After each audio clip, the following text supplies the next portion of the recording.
그 습격범이라고 왜 다들 그런지 모르겠는데.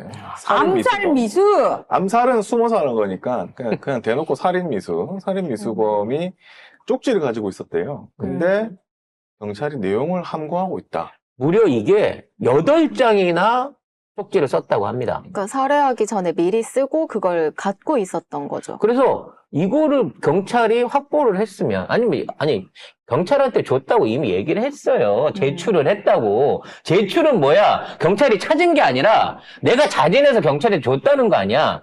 근데 이거를 기자들이 지금 구속되는 상황에서 물어보니까 나 경찰한테 8장 줬어요 라고 얘기를 하니까 그런 게 있었어? 이렇게 된 거야. 쉽게 말해서 경찰은 이 8장을 제출을 받아놓고 네. 아예 제출받았다는 얘기를 안 했어요. 심지어 수사당국 관계자가 한겨레에 뭐라고 했냐면은 내용을 직접 뭐 확인하지는 못했지만 범행 동기 등이 담겨 있다고 들었다. 압수 품목의 구체적 형은 알려줄 수 없다. 피의 사실 공포에 해당한다.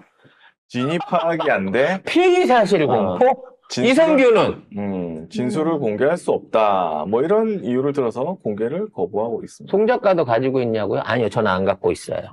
하지만 조선일보는 갖고 있었습니다. 그리고 뭐라고 했냐면 수사본 관계자가 수사를 하면서 원칙을 지켜달라는 윗선의 주문이 있었다. 원칙을 지키다 보니 수사 결과 공개에 조심스러운 부분이 있다. 근데 조선일보는 단독을 썼어요. 근데 조선일보 어떻게 단독 썼을까? 네. 이 8쪽의 변명문 안에 무슨 문재인 정부가 대북 정책을 잘못해서 경제를 망쳤느니 어쨌느니 부동산이 폭망했니 저가 부동산 하니까 그런 얘기를 했겠지만 뭐 이런 얘기를 했는데 그 원인이 외교와 대북 정책 때문이래. 아니 대북 정책 남북 관계가 괜찮아졌는데 부동산이 망할 이유가 뭐가 있니? 그리고 문재인 대통령 때는 코로나에 걸렸어도 경제가 계속해서 성장하고 팽창하고 세계 7위까지 올라갔었는데 지금 윤석열이 들어와서 다 망쳤는데 이걸 갖다가 문재인 정부 탓이라고 쓴 변명문이 있었다는 거야. 근데 경찰은 받아놓고도 없다 그랬고 있어도 얘기 못한다고 하는데 조선일보는 내용을 다 알고 이걸 다 썼을까? 난 그것도 아니라고 봐요. 그 안에 8쪽 안에 지금 검정 사인펜으로 지워버리고 싶은 내용들도 겁나게 많을 거예요. 자기가 뭐 열렬한 보수주의 지지자라든지 윤석열 지지자라든지 뭐 그런 내용이 있으면 또 지우려고 어떻게든 감추려고 지랄을 하겠죠. 그런 얘기는 안 썼겠지. 여기 그런 얘기는 없거든요, 조선일보에는. 근데 생각해보면 언제부터 무슨 피의사실 공포? 아니 말도 안 되는 이상한 증언들, 그러니까 증거는 없고 증언밖에 없는 사건에 대해서는 특히 민주당 이재명 대표가 불리한 상황에 대해서는 말도 안 되게 기사 제꼈잖아. 그래놓고 마치 사실인 것처럼 확증 표명으로 기사를 써제꼈잖아. 함구? 근데 수사본부 관계자가 이런 말도 했어요. 수사를 하면서 원칙을 지켜달라는 주문이 있었다. 원칙을 지키려다 보니 조심스러운 부분이 있다. 주문을 누가 했냐고. 그렇지. 야, 갑자기 원칙을 지켜달래? 무슨 이런 상황에서 수사를 하고 있는 애한테 뜬금없이 상부에서 전화해갖고 원칙대로 해라이? 그럼 그게 원칙대로 하란 소리까? 그리고 계속해갖고 이게 우발적인 범죄가 아닌 계획범죄라고 하는 정황들이 계속 드러나고 있어요. 지금 이거 영상 하나 볼까요?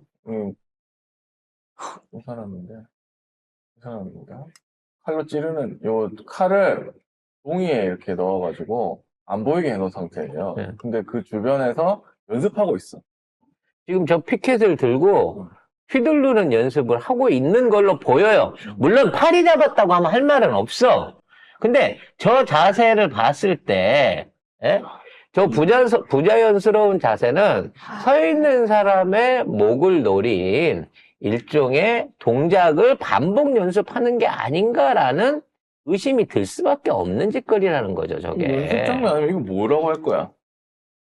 그래서 이제 다시 한번 정리를 해보지만 이 사고가, 그러니까 이러한 사고를 벌리기 하루 전에 이미 내려와서 그 다음날 이재명 대표 동선을 완벽하게 답사를 했어요. 그리고 숙박을 합니다, 부산에서. 그래서 1차, 2차, 아마 3차까지도 범행을 하기 위해서 그 모든 부분에 대한 걸 다 했고요. 몇 번을 말씀드리지만 흉기를 치명상을 입힐 수 있게끔 양날검으로 개조를 했습니다. 등산용 칼 절대 아니에요.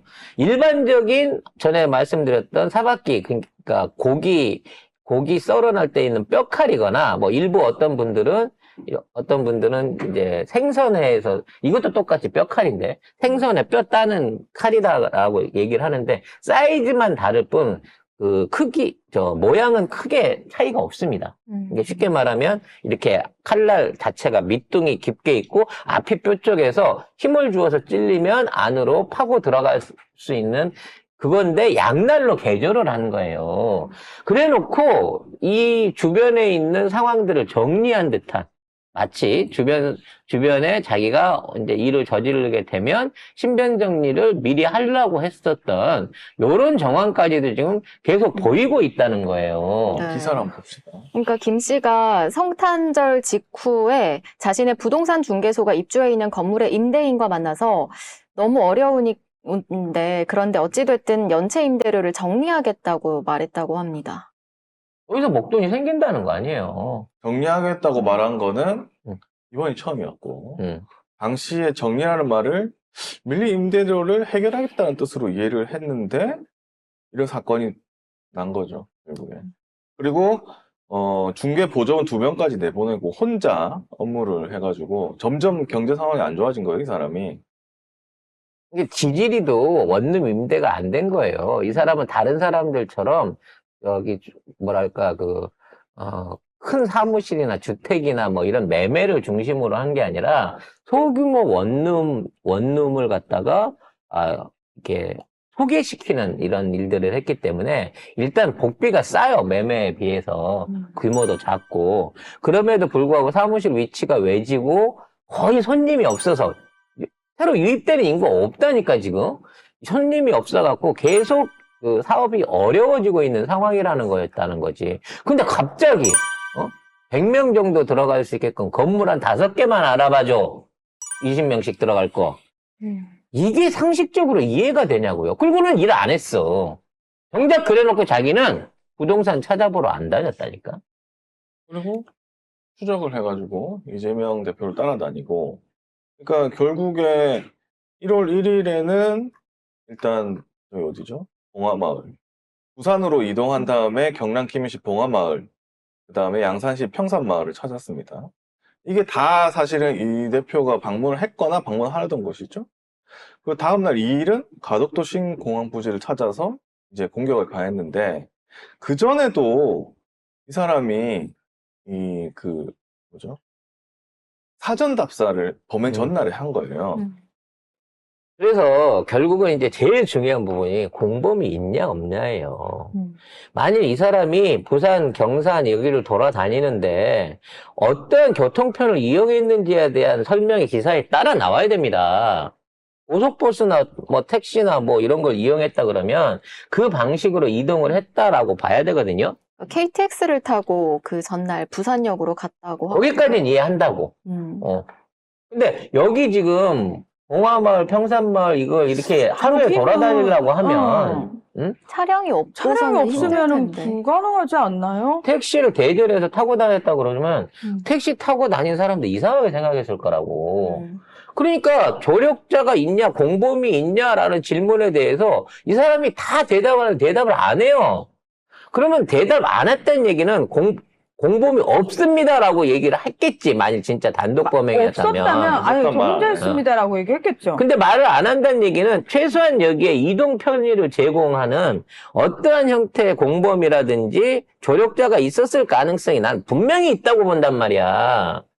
저기요 마을버스도 자주 안 다니고요. 무슨 시내버스나 터미널 버스 타고 움직일 수 있는 동선이 아니에요. 승용차를 타도 굉장히 오래 걸리는 구간이란 말이야. 그리고 초심자는 찾아가도 못해, 그리고. 저는 평산마을을 가고 싶어도 못 가는 게 교통편이 생각보다 되게 복잡하더라고요. 그럼요. 불편하죠. 불편하고 복잡하고 막 기차역에 어디서 내려가지고 버스를 뭐 어디서 타가지고 이렇게 가야 되고 그거 아니면 거기서 택시를 타야 되고 이런 거 자체가 굉장히 번거로운데 이걸 이렇게 다녔다고? 아니, 지금 대중교통이 다 있고, 대중교통편마다 CCTV 다 있고, 위치 추적 다 되고 그러면 휴대폰 위치 추적만 해도 얘가 걸어갔는지, 버스 타고 갔는지, 택시 타고 갔는지 나와요. 이동 속도만 보면 나온다고. 보통 경찰이 초동 수사 단계에서 CCTV부터 확보하고 이 사람의 동선 확인하는 건 기본 아닌가요? 아무것도 안 나오잖아, 지금 며칠이 지났는데도. 그리고 뭐 주변인들이 올해 9월까지 태극기 집회에 참석하기 위해서 버스 타고 서울로 가는 모습을 봤다고 증언을 했고, 그건 6만 원씩 주니까 버스 다 타요. 배낭에 작은 태극기 꽂고 지하철역 앞에서 단체 버스를 기다리는 모습이 자주 보였다.